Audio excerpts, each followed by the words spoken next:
invitation for Kara. I've been come back to talks and performances here at Huguenot Street many times over the past several years, and Kara always does a really nice job. It's very welcoming and easy to work with. So, thank you. So this is research I did back in 1999, 2000, 2001, periodically updating it over the years.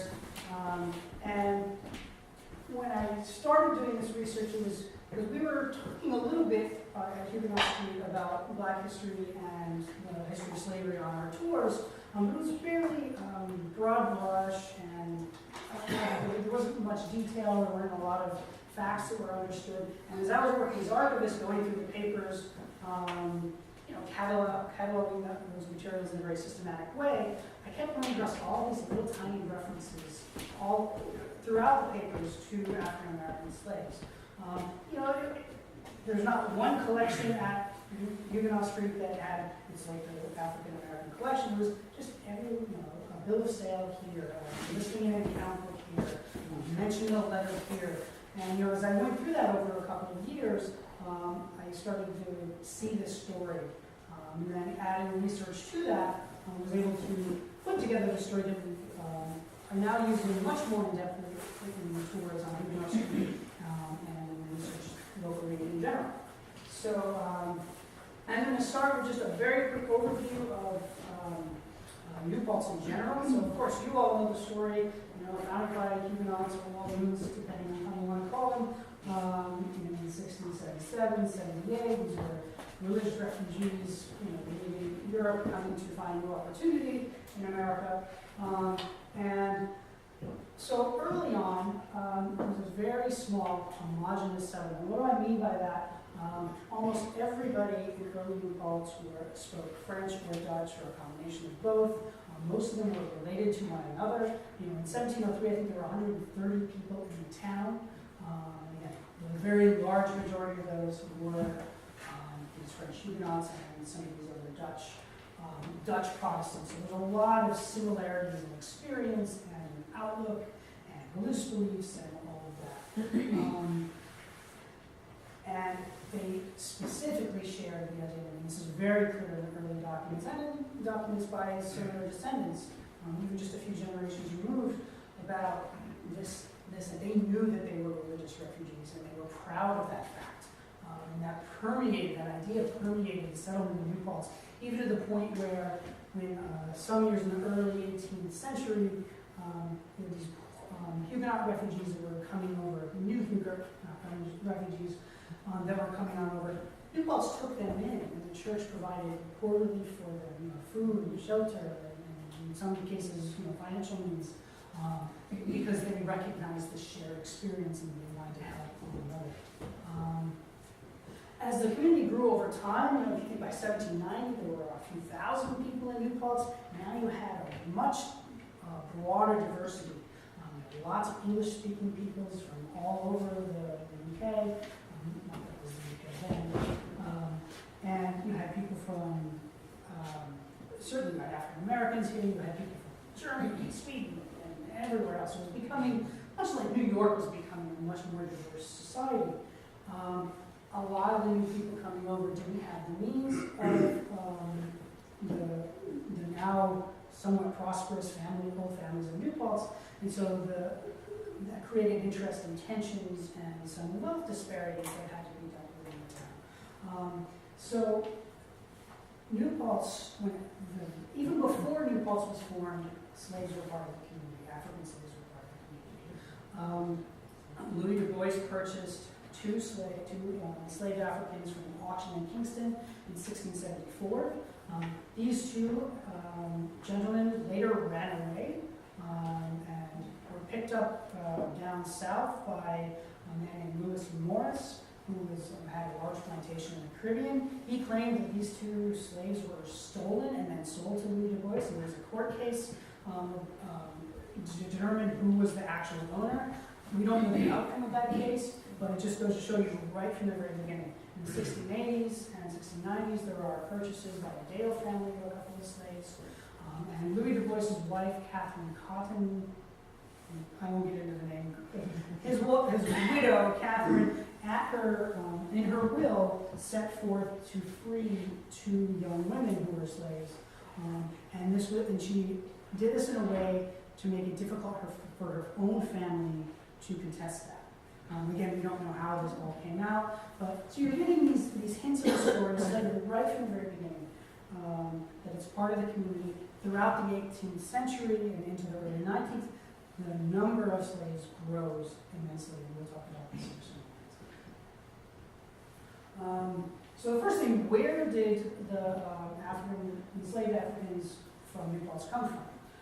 Primarily, they kind of came from what I call the gig coasts. Guinea Coast, the Ivory Coast, Ivory Coast, and the Gold Coast primarily. Also Nigeria, Angola, mostly the west side of Africa. Although there was also a fair number of African slaves that are specifically described as coming from Madagascar. There was one runaway notice later on that describes the slaves from of the Madagascar color, quote unquote. And then numbers, early on, so I mentioned that they were there right at the beginning of the community. Pretty early on, about 8% of the population. So if there are 130 inhabitants of New Paltz, who were maybe, so what's that, 15, I'm guessing their number is 15 slaves, roughly. Throughout the course of the 18th century, as the population grows, slavery also grew, and the whole background of the economy, the backbone of the economy in New Paltz was built on slavery.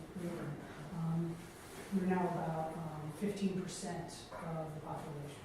So that's maybe 300 slaves in 17. So a couple of things we can say about the value of slaves. So for most families, slaves, if they owned any at all, they were about a third of the entire estate. So this is a very significant investment for any family, especially the larger families who might have 7 or 8 slaves. That's about as large as I've seen. In New Paltz, most of them had 1, 2, or 3. And you do find records of sale pretty frequently. I'll come back to that in a little bit. So one thing, the living conditions, we don't know a lot about the living conditions, but there is some evidence to suggest kitchens, basements, attics, maybe outbuildings, but we haven't seen anything direct about that here. We know that happened elsewhere. Sojourner Truth, in her great narrative, talks about growing up in cold, damp basements, hearing water sloshing over the floorboards, and not a good healthy environment. There was a problem with the older members of her family having respiratory problems and things of that nature. So clearly they were supported, but they were not made comfortable by any stretch of the imagination. And then labor, what types of work did they do? This question comes up a lot. If you can imagine the work that they might have done, they did it. Obviously, there's somewhat of a gender division. Men typically worked outside, women typically worked inside, but that's not a hard and fast rule. Obviously, anything difficult and backbreaking was probably given to the male slaves. A lot of agriculture, a lot of building projects that were going on, were always going on in New Paltz at that time.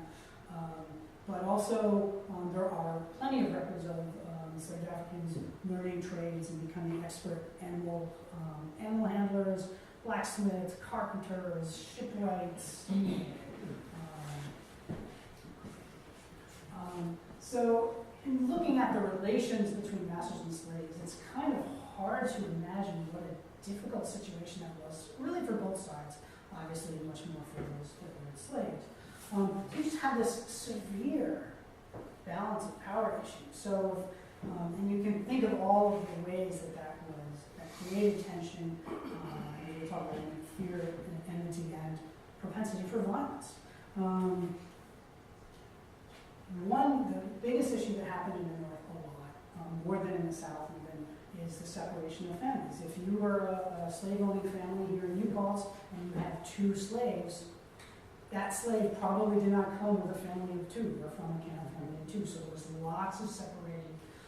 Some of that was deliberate to break the spirit of the enslaved Africans, the kind of horrible thought. On the other hand, it was just practical because these slaves, like I said before, they were very expensive to maintain and a major investment, so it was impractical for the slave-owning families to have full families of slaves. This later becomes a bit of an issue, and the irony here is very pronounced. There's one reel by Hugo Freer in 1731 where he talks about his own love for his own family.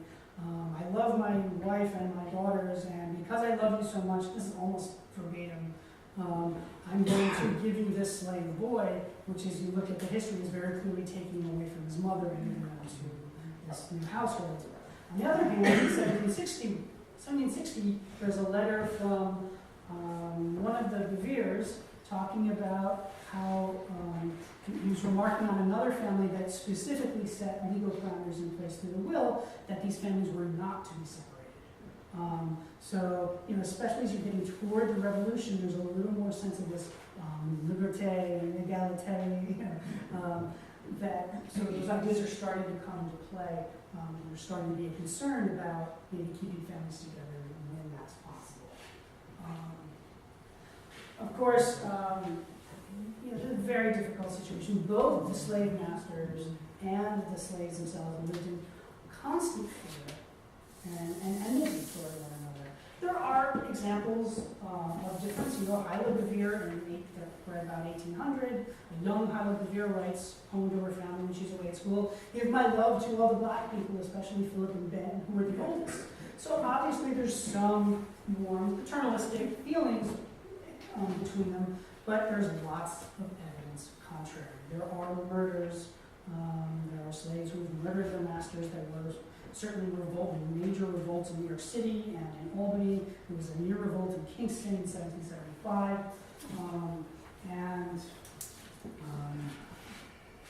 And there are lots and lots of runaways. And so this document right here, that is where I pulled the name, the Society of Negroes Unsettled. This document is, if you look at here, these are the names of the slave owners. Common names, you'll see Hasbrook and Elton and all over the place, all them in there, and then the name of the slave that has run away. And elsewhere in the document, they talk about the routes that they think they took to get away. What is interesting about the runaways is they typically happen for about three reasons. One, yes, to find freedom, but that's not the most common reason slaves ran away. At the time of a switch in owners, that was most often when slaves ran away, because they were nervous and concerned about whether the new owner was going to be favorable to them, and maybe if they had a better situation before, now we're looking at the prospect of something much more unpleasant.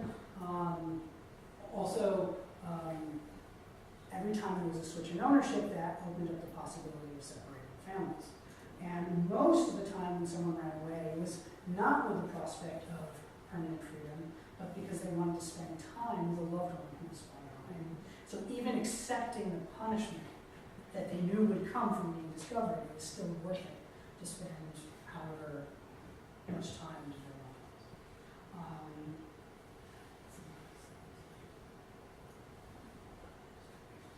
So I will mention quick a Pinkster Carnival. So there were, especially toward the end of the 18th century, as I mentioned, and I'll get on this in just a minute too, that there's more of a sense in growing the revolution of, wait, maybe these are people too, and we should care about them and think about them, and maybe they want their freedom too. There's starting to be those ideas coming. They're not quite fully fleshed yet, but they're beginnings of there. One of the things that came up was Pinkster Carnival, and this was almost an accident, where Pinkster is a kind of a Dutch holiday around Pentecost. And during that time, especially in New York, I don't know if this happened elsewhere, but I assume so, where there was maybe a week to 10 days that was kind of nobody worked really, or there was very little work being done. And the slave Africans were given time to have their own festival. So they had, and here's where the Africans come out, and there's these great descriptions of drumming and dancing and dressed in finery and electing kings and feasts and African-style foods and all of these things. So even generations after some of the people have been here, these ideas are still, these Africanisms, their heritage, they're still keeping those things. Eventually, there's the concern that all these African slaves gathering together could be a danger, and eventually it was quashed in most places. But for a while, it was an interesting way for the Africans to express their own heritage and identities, and have some time that was not fully backbreaking work.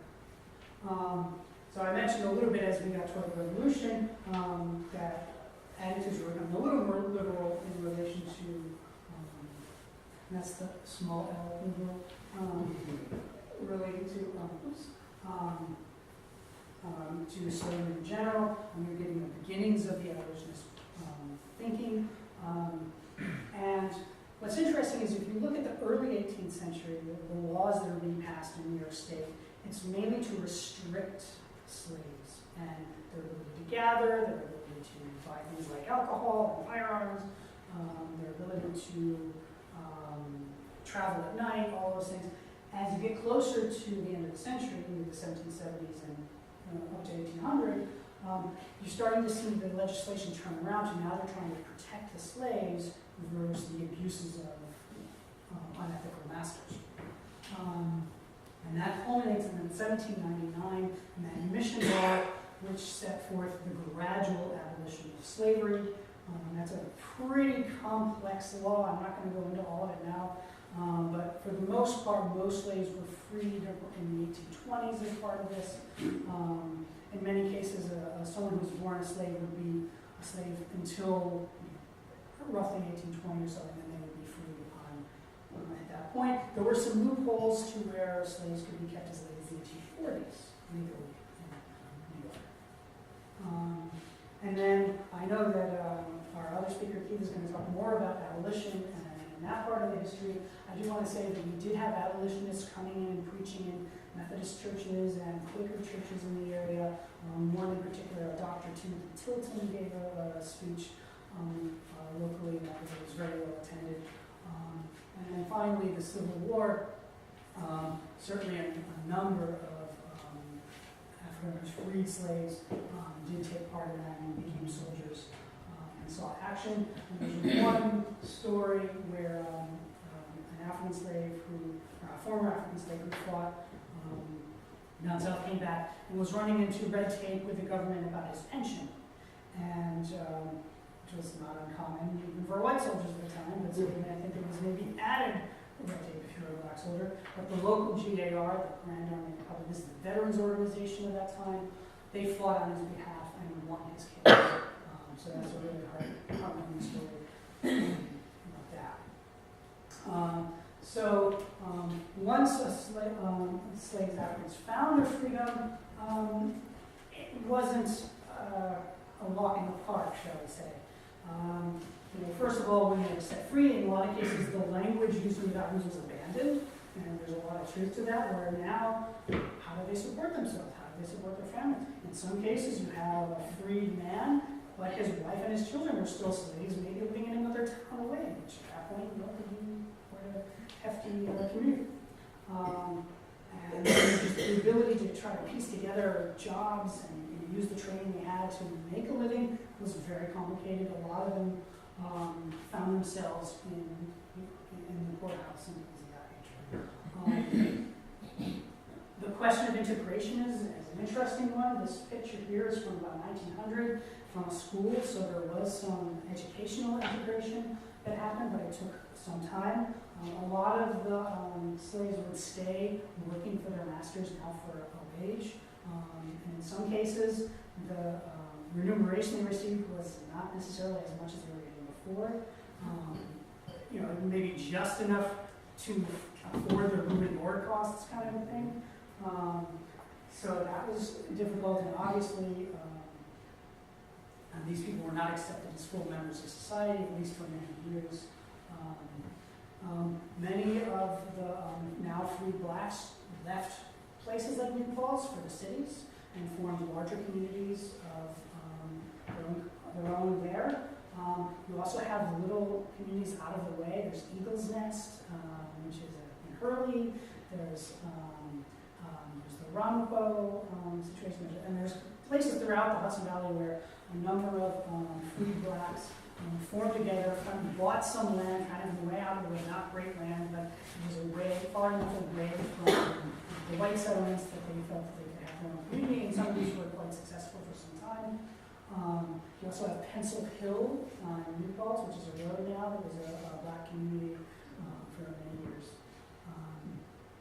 And I'll end my talk with two stories. One is John Hasbrook, who we've mentioned many times in talks before.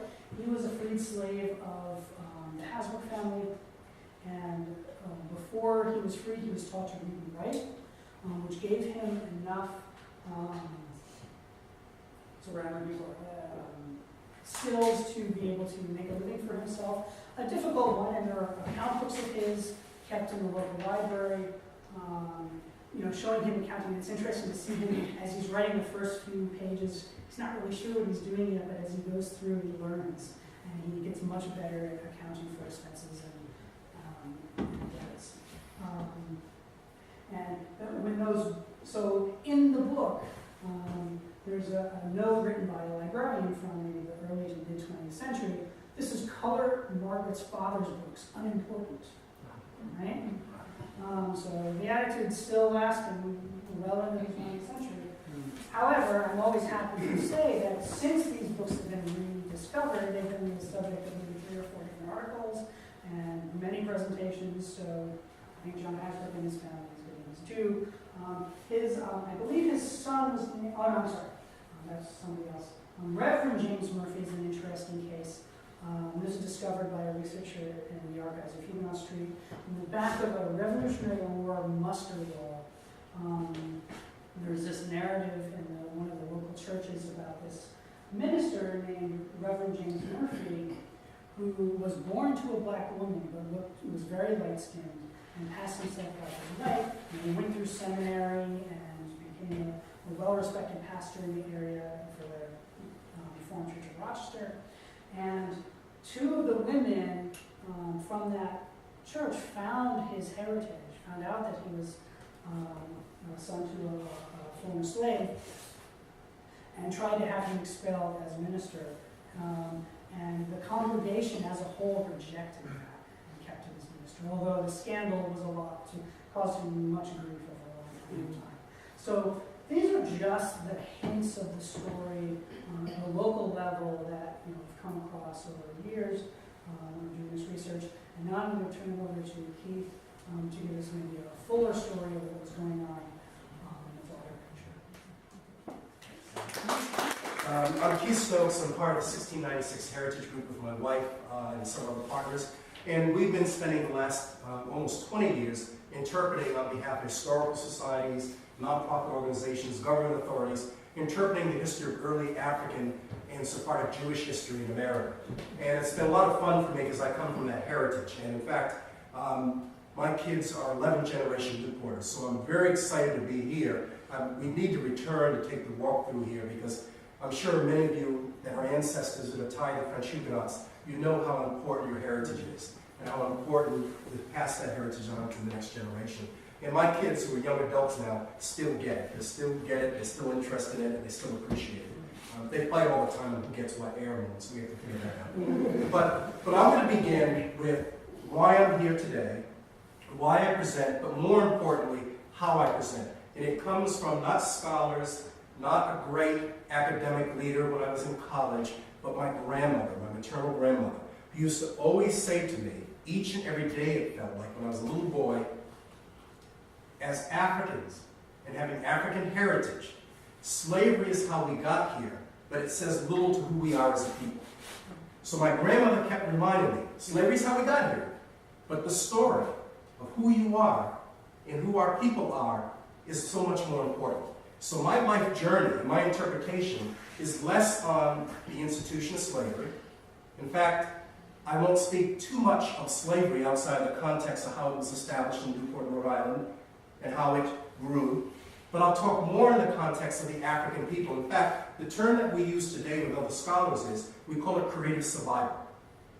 Because rather than looking at the aspect of an institution, which was a brutal institution, that nearly every race, ethnicity, and religion participated in. So let's just clear the mark from that. Everyone participated at some point in the transatlantic slave trade. Some more astute than others, but everyone participated. But the story that you're going to hear today is the story of the people in their creative survival and how they persevere. I wouldn't stand here before you today. It wasn't for my ancestors before me. And I'm fortunate in having the ability to trace them back not only to the early origins of America, but we trace them back to the West Indies and to West Africa, and specifically Ghana. So that's neat. Now, what I'm going to do is start with the title, which is American Irony, is the early European settlement of Newport. How many people have been to Newport before? Oh, good. It's good. I used to run the Chamber of Commerce. I've been president of the Preservation Society of Newport Mansions, and we love visitors. We get about 3.5 million people a year. And as I was saying before, our goal is to have quality visitors, not quantity of visitors. Our town just has 25,000 people. But as most people come to Newport, they come for really two visitor experiences: the Newport Mansions and sailing, the America's Cup. And then right behind that, a distant third, is our jazz festivals. What I've been involved in for the last 20 years is interpreting the history, the colonial history of Newport. And that's been a little bit more of a challenge, only because of the fact that it's not as sexy as a Vanderbilt mansion of the Breakers, it's not as sexy as America's Cup sailing regatta, but it's very important because in Newport, we have, someone had mentioned to me that there are more stone homes collections in this region than anywhere in the country. Well, in Newport, we have more 18th century shingle wood frame homes than anywhere in the country. Almost 300 still stand, which is remarkable. And many, like mine, are still lived in. They're still functional homes. It's a challenge this time of year, but they're still functional homes. But when you begin with the colonial interpretation of Newport, you start with the early European settlers. In Providence, 30 miles up the road, in 1636, it's Roger Williams who arrives, leaving the Puritans and arriving through the Narragansett Indian tribe in Providence and settling there.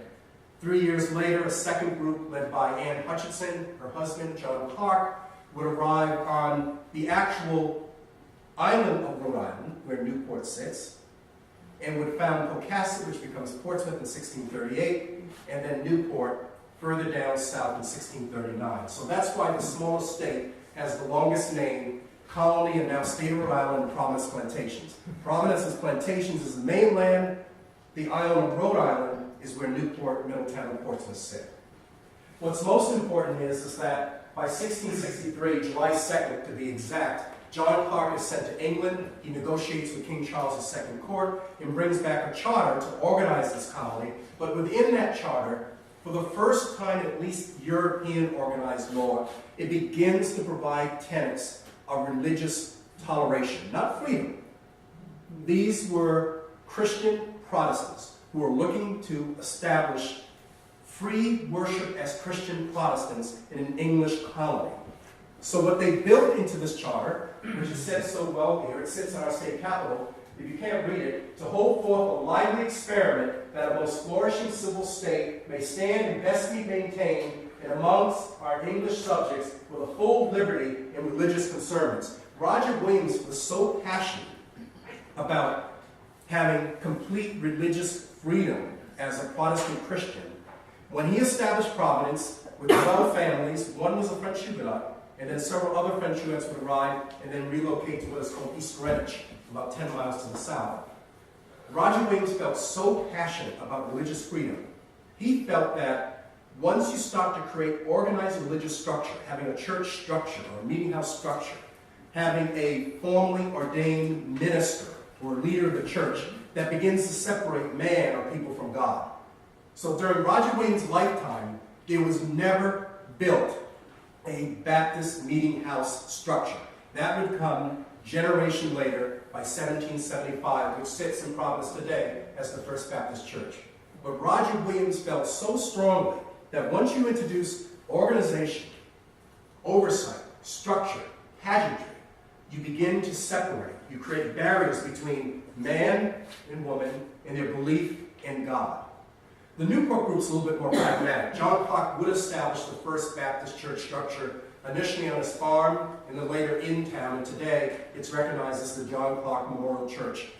It came later. That structure is about 1755, around that time. And in fact, it's Newport that rapidly grows by the end of the 17th century and 18th century as a magnet for so many different dissident, persecuted religious groups. Newport, unlike Providence, has got a wonderful narrow harbor, Narragansett Bay feeding into a narrow harbor, very deep harbor. It has natural aspects as a port community. So many of the people who arrived in Newport and established themselves in Newport were also merchant traders. One of the most important aspects of Newport is, to this day, as I said before, we have so many early 18th and 17th century structures. We also have a number of very important early religious structures. Trinity Church, my church, Anglican Church, established in 1726. Turrell Synagogue, which I've been president of the board, is the oldest existing synagogue and second oldest Jewish congregation to Shreve Israel in New York. And still, we operate as an active synagogue and an active visitor center. We see about 250,000 visitors a year alone. The Seventh-day Baptist Meeting House. The Seventh-day Baptists were established in 1699. The meeting house still stands. In fact, it's quite fascinating. As the Baptists established themselves in Newport, a group led by William Mumford decided that the day of Sabbath is not Sunday, it should be Saturday. So they established themselves as Sabbatarian or Seventh-day Baptists and separate almost immediately. The Quaker Meeting House, I love when I talk to my Philadelphia friends. Well before William Penn stepped foot on these American shores, the earliest and most active Quaker community is Portsmouth in Newport. And in fact, to this day, the next time you go to Newport, go to the Point neighborhood along the waterfront. It has a collection of over 75 colonial era authentic Quaker-built occupied homes. And we have our 1699 meeting house, which has not been active as a meeting house for 30 years. So it's important to recognize that Newport becomes this magnet. In fact, Rhode Island, by the Connecticut colony, was called Rogues Island, not because of pirates and not because of anything else going on, but the rogues of, how could you have this charter and this organized government and allowing every person in every religious concern to arrive? There'll be anarchy. But we did, and they arrived, and they established themselves. And in fact, the next time we go to Newport, as a Newport, I love doing this. People come to Newport and they walk on our waterfront, and I was a part of this with the Chamber of Commerce and my predecessors before. We wanted to create this kind of walking waterfront. We wanted to create this sense of a colonial community. And if you're ever in a colonial New England community, you tend to be defined by having your place of worship at the top of a town center or a village green, and then you have homes built around it. But it's that church at the top of the town center that usually signifies the leading congregation. And in the colonial era, it was almost always congregational churches, sometimes Baptist, less Methodist, but they stood at the top. And in fact, if you come to Newport, we have a beautiful Queen Anne Square where Trinity Church, our Anglican Church, sits at the top. We have this beautiful square that was created in 1976. But the average visitor will come and go there and take pictures and have a very good time, sit in the park, look at the waterfront and say, wow, I'm here at this colonial town center. Never existed. Because John Clark, Ann Hutchinson, William Connington, and others in Newport also felt so strongly that not any one congregation, even their own, the Baptist Church, should take center stage at the town center. What they did, this is an 1805 picture of Washington Square, or the parade grounds before General Washington, the actual original town center of our town. At the top of that square, we would be sitting on the state courthouse, our colony house, and looking down to the waterfront. Not any one church structure, meeting house structure, sits at the top of the parade grounds. In fact, they all are in a semicircle, equal, around the town center. It's quite unique. You will not find in Newport any one denomination, any one church structure being denoted as the leading meeting house or the leading religion. Everyone felt that they would be co-equal. In fact, the synagogue, when it's completed, in 1763 on Hanukkah, December 2nd, it's built on the historic hill right adjacent to John Clark's church. So Newport's a neat place in the 18th century. If you're a Quaker, you're a Baptist, this is the place to be. You're a Sephardic Jew, this is the place to be. It's also important to recognize that having a deep natural harbor and deep port, Newport is also actively engaged in international trade, in transatlantic trade. And in fact, by 1700, Newport slowly becomes the leading African slave port in British North America. Between 1705 and about 1805, with the records that we have, we see about 10,000 voyages associated with Rhode Island, largely Newport, to a lesser degree Bristol and Providence. Bristol and Providence, and more so Bristol after the American Revolution. But before the American Revolution, it's very Newport. And about 100,000 Africans.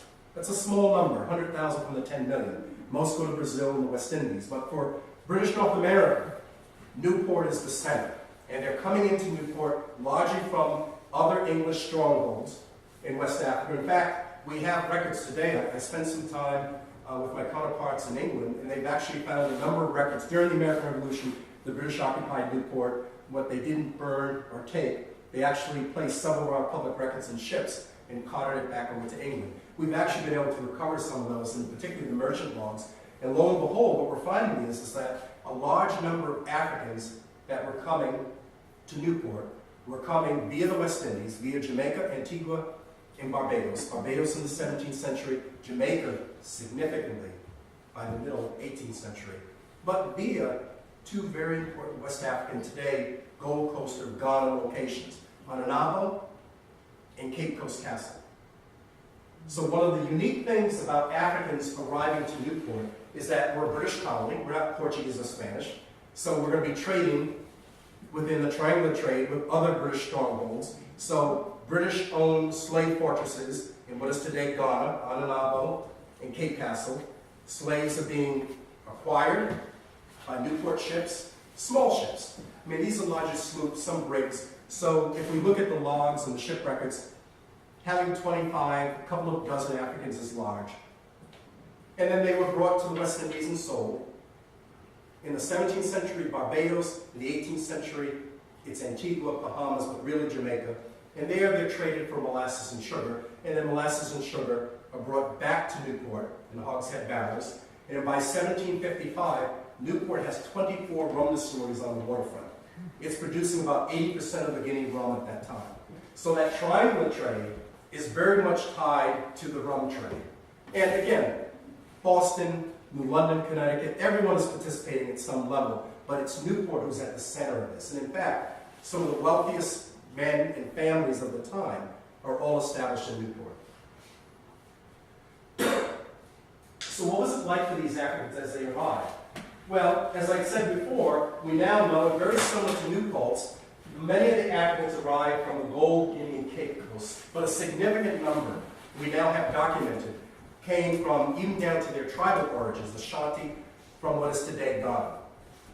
We also know, I spent some time that at what made Rhode Island, and certainly what unique is, were settled by whites who had at least a sense of religious persecution. Maybe not necessarily racial, but religious persecution.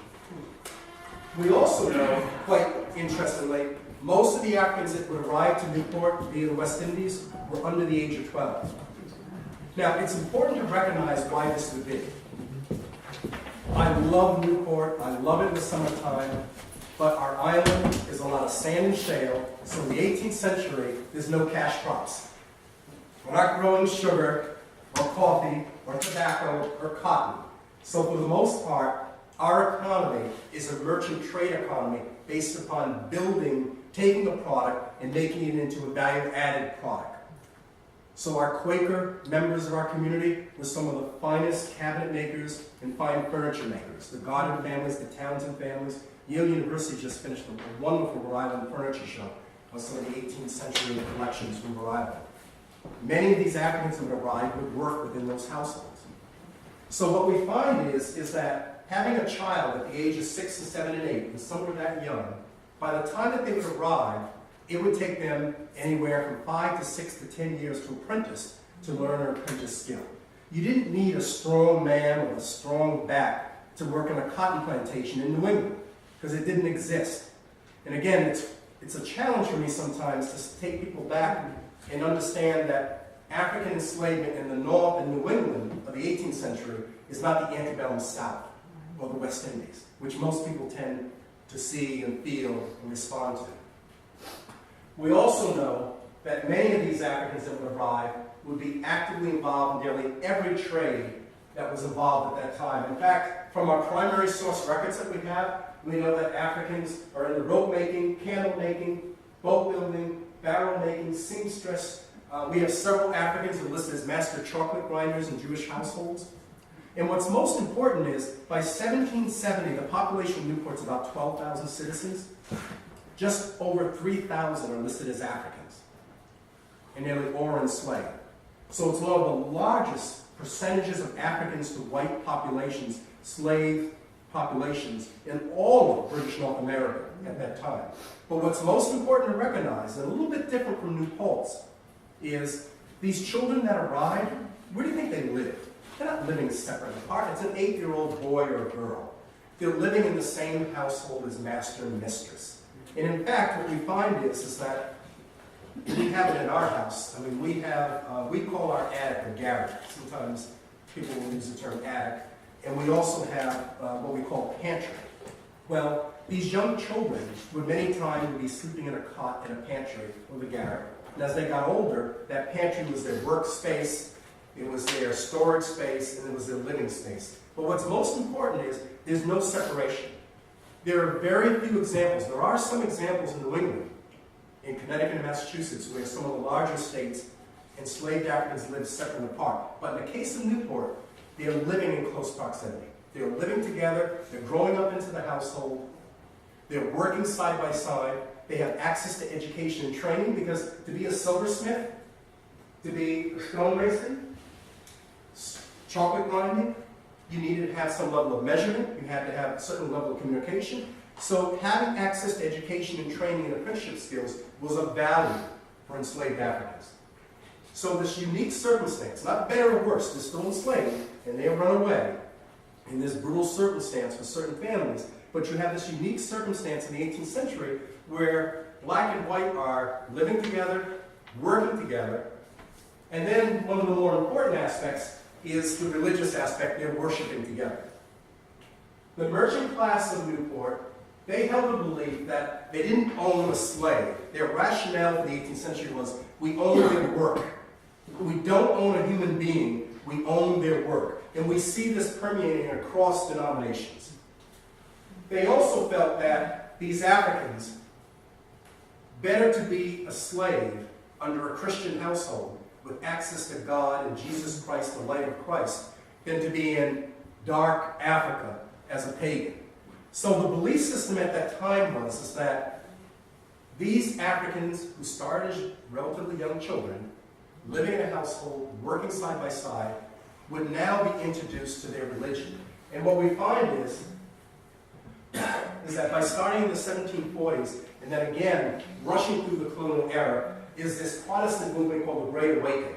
And the best way to characterize the Great Awakening is an evangelical movement where your ticket to heaven is based on what you do on the earth. The good person that you are, not only for yourself and for others. And in Newport, the Great Awakening was interpreted as this conversion, as many Africans as possible into the Christian church. We also have 9 Africans under Jewish households that are listed as Hebrews. They have Hebrew names, and 2 are worshiping in the synagogue. So you may not be able to see this well, but I'll read a few of this. By the mid-18th century, there's almost a contest between the Anglican and Baptist and congregational ministers and who can convert how many first. And they're all writing in their diaries, which is wonderful primary source records. You have my church, Trinity Church, Reverend Mr. Honeyman, in his letter of June 13, 1743, blesses God that his church is in a very flourishing and clean condition. There are in it a very large proportion of white people and 100 Negroes who constantly attend the public worship of God.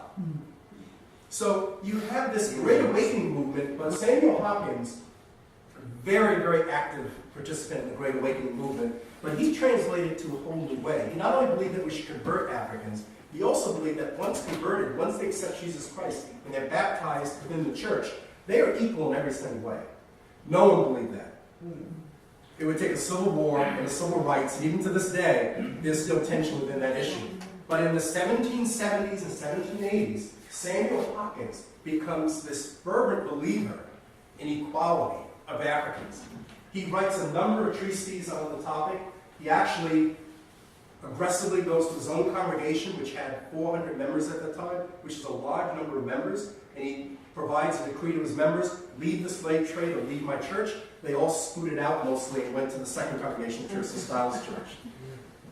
But Hopkins becomes an active and a very focused participant in fighting for equality. Today he's recognized as the first true abolitionist, where he's writing actively before the American Revolution and through the American Revolution, and he's recognized today for that. In fact, Hopkins, by, you can't see it, 1773, he devises a plan and raises money to send 2 Africans to what is the College of New Jersey, or today Princeton University, to be educated. Thus, the largest and oldest existing African cemetery in America is not New York City, it's Newport. It's a section of the common burying ground, not segregated, a section of the common burying ground that dates back to 1705 and has over 300 colonial era markers, many of the markers purchased by and inscribed by the Africans themselves. They also provided an education, and in that education, they worked with a group of women who actually split from the men by 1809 and established the first female African Benevolent Society. And both the male and the female society came together, and they would establish for themselves, for the first time in America, their own school. And this is actually an ad taken out in the Newport Mercury newspaper on March 25th, 1808, the African Benevolent Society of Newport. With it may be generally known that they have now opened a school kept by Newport Gardner. That's his slave name. He reverted back to his African name, which is Nukumar Maraku. And Nukumar Maraku at number 8 School Street